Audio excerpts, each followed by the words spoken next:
Does League of Legends actually ruin your life? We all know the meme, and to varying degrees have felt it become a reality. But there are some who live in that reality and have decided to do something about it. Earlier this week, popular League creator Dantes announced that he'd taken a 2-week break from Riot's globally popular MOBA in order to, in a word, touch grass. He also said that it had benefited him both as a creator and as a human. So we spoke to Dantes in the hope of answering the age-old question: to what extent does League ruin your life?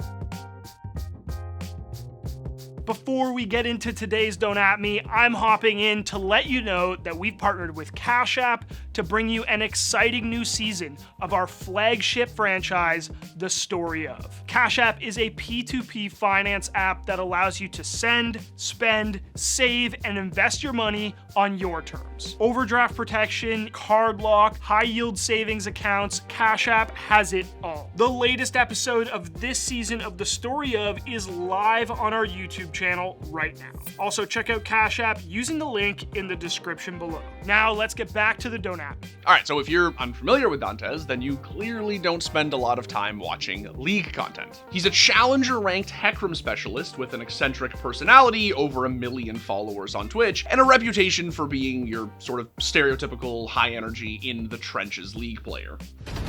Oh my, mommy, I need a heal. Oh yeah, you need a heal. Come here.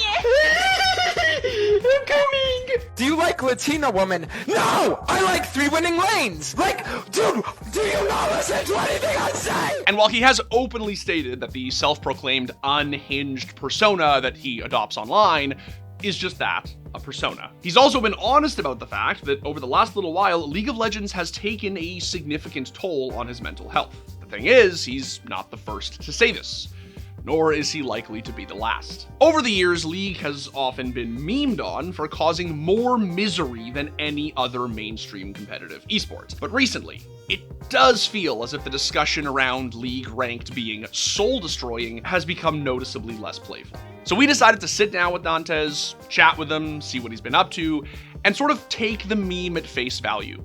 Does League ruin your life? To start, I asked him what made him want to take a break in the first place. I'm in a very blessed position in the sense that what I'm mainly known for on YouTube isn't necessarily my League content so much as it is, like, I guess, unhinged takes and things like that.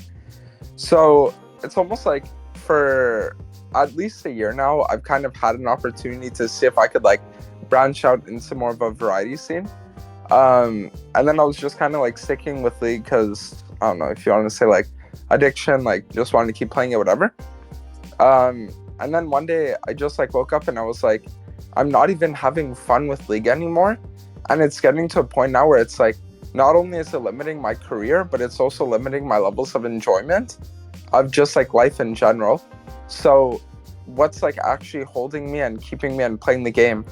And that's when I realized it was literally just, like, the fact that I wanted, I guess, like, to prove something to the haters, so to speak, that I wanted to sit there and, like, get high ranks, like, prove the people who didn't believe in me wrong.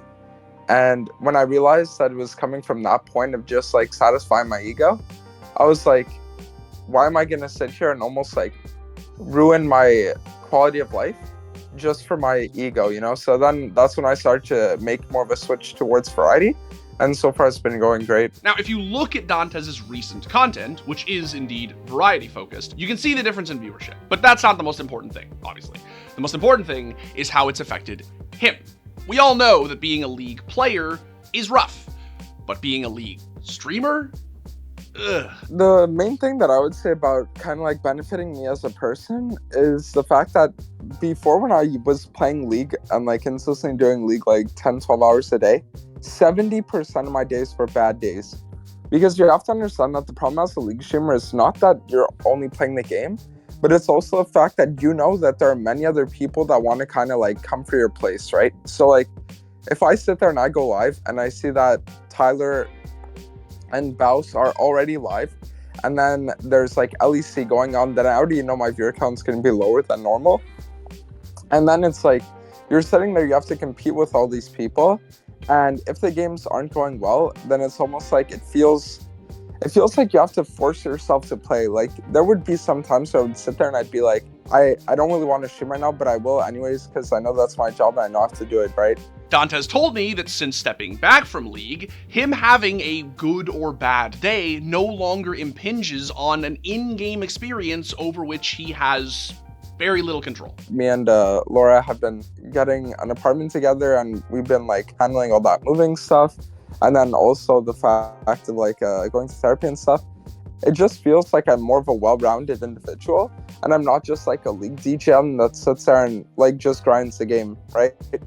Because I would honestly say that before, 70% of my days were bad days. Whereas now it's like, I can't think of the last time I had a bad day, right? But here's the question, right? At least the one that interests me, and I think a large part of the League of Legends player base. Is League worse than other competitive online esports when it comes to ranked and our inability to exert control upon our experience of it? Do we hold less control on the Rift than we do on, say, King's Row or Ascent or Dust 2? Initially, Dantes seemed inclined to think that it's the same across all games, and that emotional investment in an outcome you don't have full control over is just always going to end in disappointment. Which, I mean, fair. At a baseline philosophical level, he's obviously correct, but when I spoke to Dantes, he did seem open to the idea that we might actually have less control over outcomes in League than in other online games.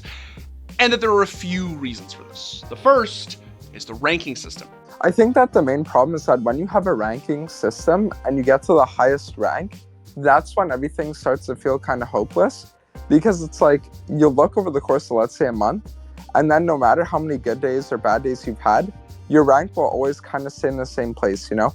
So it's kind of like at that point, you're just playing these games to go through the motions and end where you started. It feels like a very like circular motion that makes it feel like you're going really nowhere. Now, obviously, the vast majority of us are not challenger ranked or chasing rank 1, even if we think we should be, but I don't think it matters, right? If you're just an ADC who's trying to solo queue your way to Emerald, you're gonna spend a lot of time retreading old ground, right? Falling back down to where you started. I've banged this drum before, and I'll bang it again, but I speak from experience when I say that it is so much harder to climb in League than it is to climb in Counter-Strike, or Dota, or Siege, or Overwatch, or any other team-based game where I can 5-stack and communicate. I feel like one of the problems with League 2 is that, let's say you have a bad teammate in Valorant or CSGO or whatever, then yes, your game will be slightly harder, but it's not like the enemies get harder to play against because of it, right?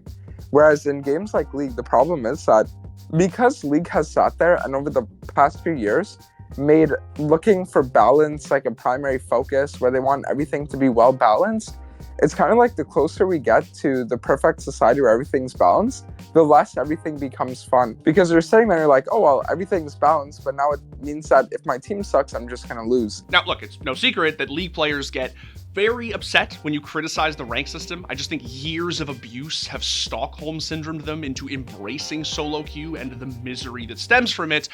And at this point, I just don't think there's convincing them otherwise. But here's the thing, League is pretty much the only esport in which this is still a widespread debate. Face it, sucks. Oh yeah, no, it does. You know what also sucks? Siege, Overwatch, you know how you make them better? You play them with people you know, with microphones enabled, the way the games were meant to be played. But it seems as if Riot have somehow convinced the vast majority of the player base that despite being a 5 versus 5 multiplayer experience, League shouldn't be treated as a team game. At least, not if you want your rank to count for something. The only way your rank can count for something is if you solo queued your way there, uphill, both ways, whilst submitting 700 reports and undergoing a mental breakdown. Then, only then, can you actually say that you're diamond. League has basically devolved into a single player experience that you share with 9 other humans on a server whom you're not allowed to queue with, talk to, or even ping. And while this is now me ranting,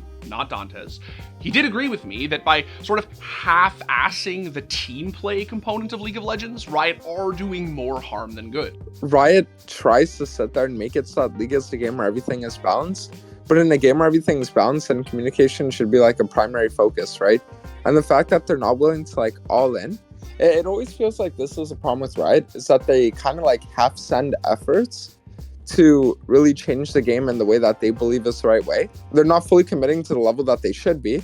It then makes it so that instead of things becoming better, things just feel infinitely worse. Now, there are also aspects of League's current design that Dantes thinks makes it exceedingly unenjoyable to grind. So I think one of the main problems is that the whole idea of there being metas really ruins the game. So what I mean by that is like, when you have months on end where certain classes of champions are just infinitely better than others, it really does make it so that it feels super shitty, right? Because if you're good in the meta, then, oh, look at me, I'm having so much fun, I'm going to hit a high rank. And then if you're bad in the meta, then it's like, oh, well, I just hope my elo doesn't tank too hard from this, right? Now, he did go on to list specific things about the current game state that he finds frustrating. The lack of tenacity, how OP CC is as a result, the overimportance of the rune page, the fact that Riot removed mythic items only to have Warmogs and Infinity Edge get built in like 80% of games.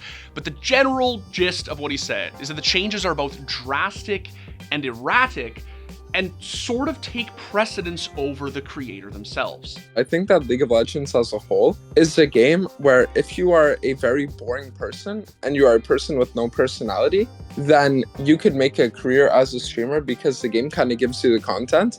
Whereas if you're a streamer with a lot of personality and like a lot of, I guess, like big things to say or like crazy ways of acting and things like that, then League really limits you. So I wanted to know, how has his time away from League affected his relationship with it? I think that there is a chance I play League again, and there is a chance I do go back to the game just because like so much of my life had been dedicated towards it. But I don't think it will ever be my main streaming game again, so long as I'm not favorable in the meta. So what I mean by that is like, when you think of like a League streamer, you think of a guy that's going to sit there and he's going to play League no matter what, 12 hours a day. But for me, I think what it would be is like, if League is ever in a fun spot again, okay guys, I'll start playing League again. And then if it starts getting boring for me, all right guys, I'm going to play something else. But even if I do start playing the game again, I do think that at least 30 to 40% of my content on stream would still be variety type games. And I do also think that like my YouTube channel and everything around that 100% will just always be like variety content. League content feels like you need to have a unique approach to content creation in the League scene rather than a unique personality while playing League. Is Dantes gone from League of Legends forever?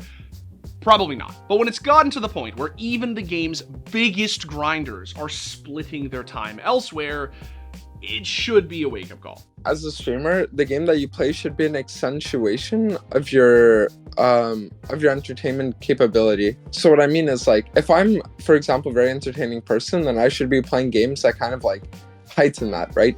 And I shouldn't be sitting there playing games that make me miserable, that make me feel bad.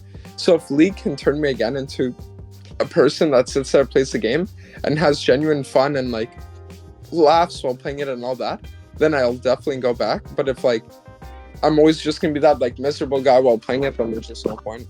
Does League of Legends ruin your life? Only if you let it. Dantes maintains that every competitive online multiplayer experience can take over your life if you relate to it in an unhealthy way.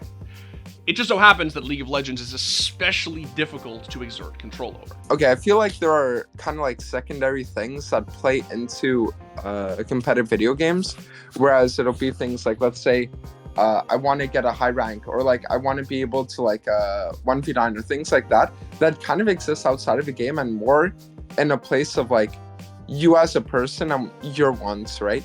And I feel like League is just like a modern day sport where let's say you have a guy in basketball, like if LeBron James had the worst team ever in every game, he would lose, right? Like it just feels like you'll have all this competitive drive, and it's the competitive drive that leads you to feeling like you're like it's ruining your days and all that, rather than the game in and of itself. Anyway, that's it. Huge thanks to Dantes for sitting down with me and shedding light on his experience. I found it helpful as someone who's grinded a lot of different ranked ladders and sort of can't help but compare them, but I hope that you found wisdom in it as well. At the end of the day, video games are meant to be fun. I know it sounds lame, but as long as you never lose sight of that, you'll never really lose. Hey guys, thanks so much to every one of you who has been tuning in to watch this brand new season of The Story Of presented by Cash App. It's because of partners like Cash App that we're able to bring you bigger and better content every year. And with their help, we've been able to make this season of Story Of better than ever. So if you got a second, do us a favor and fill out the quick survey down in the comments below. It takes a couple of minutes and helps us a ton to keep making content like The Story Of. Thanks for watching. If you want more content like this, hit the sub button and ring the notification bell. For unique bite-sized videos you won't find anywhere else, hit us up on our Twitter, Instagram, Facebook, and TikTok.